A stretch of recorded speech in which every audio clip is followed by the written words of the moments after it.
Hi, I'm Eliza. This is one of those stories that we almost don't have the courage to tell, but I'm telling it. Because it happened.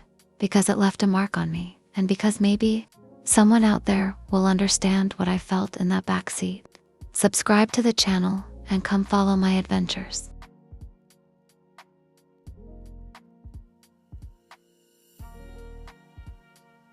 I don't know exactly when everything started to change that night, but I remember I was at the end of a random party.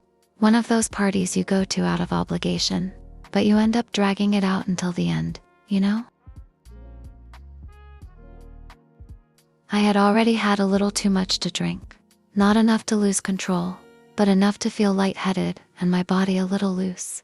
I left my friends at the party and decided to go home alone. So I called an Uber, just wanting to get home as soon as possible. Lie down and sleep.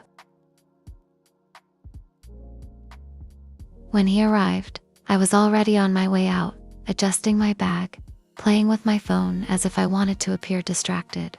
I got in the car, sat in the back seat, and rested my head against the cold window. The street was quiet, the city lights blurring through the glass, creating that almost hypnotic effect that only those who have stayed up late know. The conversation started out light, kind of casual, as if there was nothing special going on there. Trivial questions about the traffic, the city, the weather. I answered with a smile that was perhaps a little bigger than necessary. But little by little, I noticed something different. His eyes, through the rearview mirror, stared at me with an intensity that made my skin crawl. It wasn't just a normal look from a driver to a passenger. It was more. It was a look that carried desire, curiosity, a contained desire that seemed to invite me to enter that silent game. I stood there, motionless for a moment, feeling my body respond. The heat began to rise slowly, like a flame lit from within. My hands began to play with the hem of my dress, nervous and curious, as if testing the limits of that silent tension. I opened my legs carefully, slowly, just a little. Just enough to feel the fabric of the dress give, to let the air touch the most sensitive skin. I ran my hand over my breasts, feeling the heat and the light pressure of his fingers, trying to find a rhythm that matched the beat of my racing heart. He continued to look at me in the rearview mirror, without saying a word, as if he were waiting for me to make the next move. The feeling of being watched like this, exposed, gave me an unexpected pleasure, a mixture of fear and excitement that I didn't know exactly how to name. I found myself smiling to myself, imagining how that race, which I thought was just a normal journey, was turning into something much more intense, much more alive. And, that night, between the lights that passed quickly through the window and the silence that filled the car, I let that feeling take over me completely. And the strangest thing of all was that he didn't look away. It wasn't that kind of quick glance, you know? It was constant. He drove with one hand on the wheel and his eyes fixed on the rearview mirror. I could feel it. It was as if every gesture of mine was being followed with absurd attention. And that made me even more excited. I began to cross and uncross my legs slowly, feeling the fabric of my dress rise just a little more with each movement. The feeling of his skin against the car seat, the muffled sound of the city passing by outside, and the silence of it. It all created an atmosphere that seemed unreal. I can't explain it, but I felt in control, and at the same time, completely exposed. My hands slid down my neck, down my chest, to the top of my breasts. Nothing scandalous. Nothing that would give away what I was doing, if someone were looking from the outside. But inside, every touch was a shock. I didn't look directly at him. I pretended to be using my cell phone, or looking out the window, but all my senses were focused on that rearview mirror. I wanted him to see.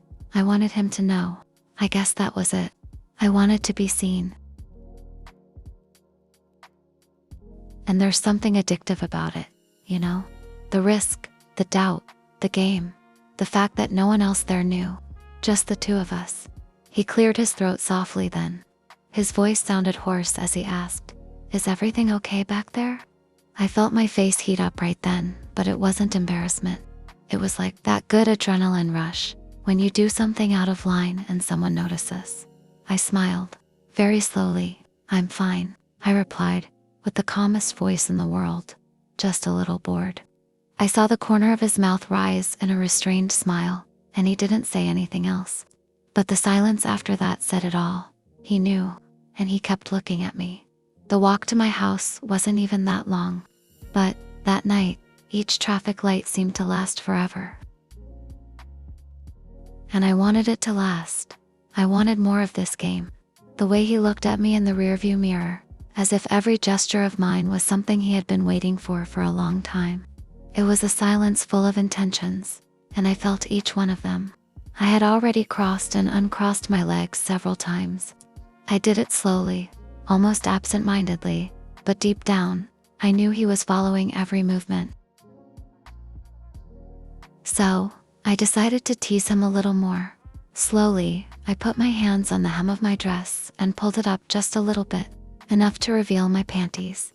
Then, almost transparent, the kind that hints more than it hides. It wasn't anything explicit. It was just an invitation, a visual whisper. I rested my head on the bench and left my legs half open, with my eyes half closed, as if I were bored.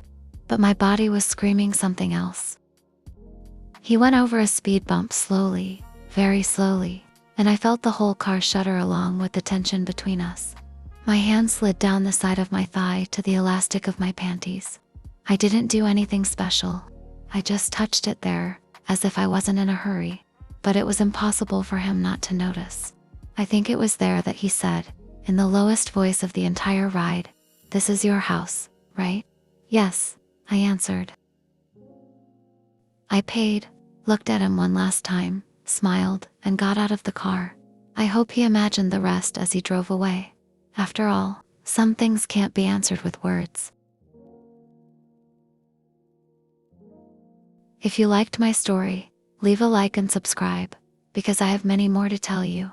Comment here if something similar has happened to you. I'd love to read it.